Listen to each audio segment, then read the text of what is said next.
Yes, sir. I'm not a Christian, I'm a Muslim, so pardon my questions.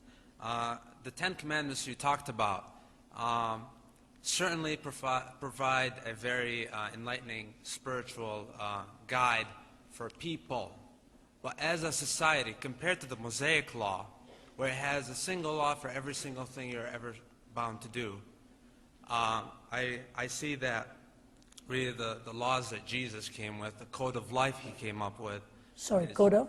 The code of life that he's supposed to have given us is not sufficient to envelop society like Jewish law or Islamic law. How do you think Christianity can fix the world if the absolute law that you demand is not present in Christianity itself? You can't love thy neighbor and love thy father and just bring it on from there.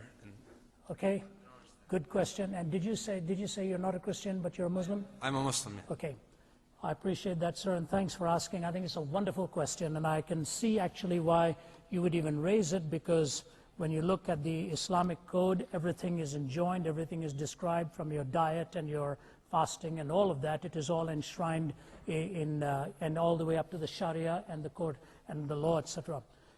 Jesus stood in stark distinction to both Islam and in the way the Judaizers were using the law. He never came to destroy the law. He made that very clear. He came to establish it. What he reminded us is that by the keeping of the law, no flesh can be justified. This is a fundamental difference between Islam and Christianity, that in my faith, I can be absolutely certain that I am forgiven, not because I am righteous. For you, it would be purely the will of Allah, whether He chooses to grant you that salvation or not.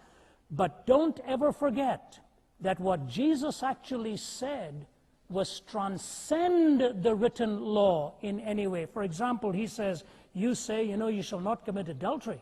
He said, I'm telling you, if you look upon a woman with lust, you have already committed adultery in your heart. He has already established that now on a higher plane. He says, if you hate somebody, you've already committed murder. If anything, He establishes it on a higher plane than either the Quranic law or the Judaizers would have used. So let me take you to what I think is a classic response to your question. If you take the Sermon on the Mount and see what Jesus said is the characteristic of the child of the kingdom, you've got there inscripted not only what the moral boundaries are, it's not my law, by the way, what the moral boundaries are, but how only by the change of heart and beginning with the poverty of spirit can you come into that relationship and live as a child of the kingdom. For example, when He took the whole story of the Good Samaritan, the person questioning Jesus said, who is my neighbor? Did you notice? Do you remember how Jesus answered that? He basically answered it not by telling him who his neighbor was, but to whom are you being neighborly? He said it again on a higher plane. So I think the difference between, say, what you are raising for me and what the Christian faith would give to you is that the Christian faith is not devoid of a moral law.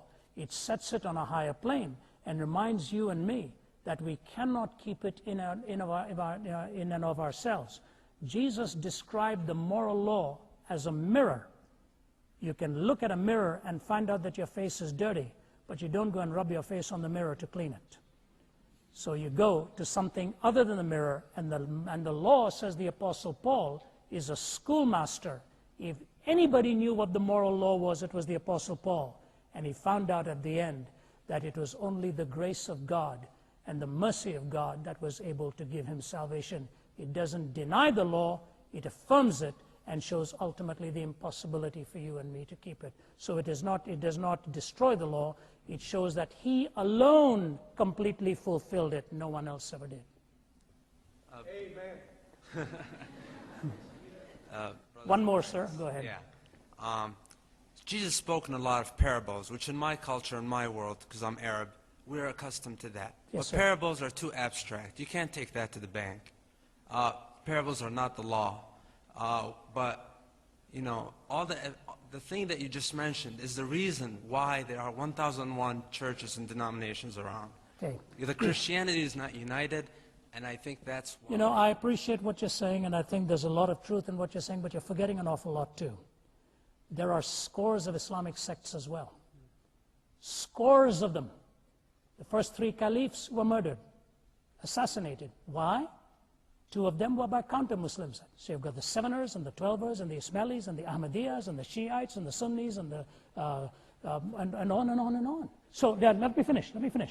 So my point to you is, your point is well taken if you understand one thing, that ultimately you and I are not Christians by the denomination or the abomination we belong to.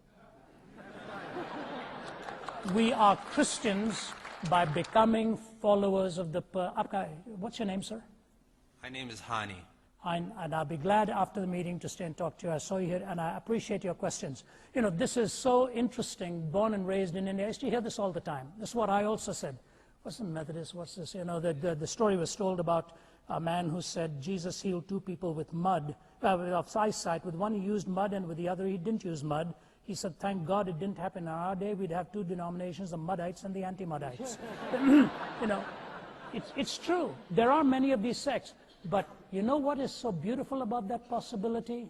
Unity does not have to be uniformity.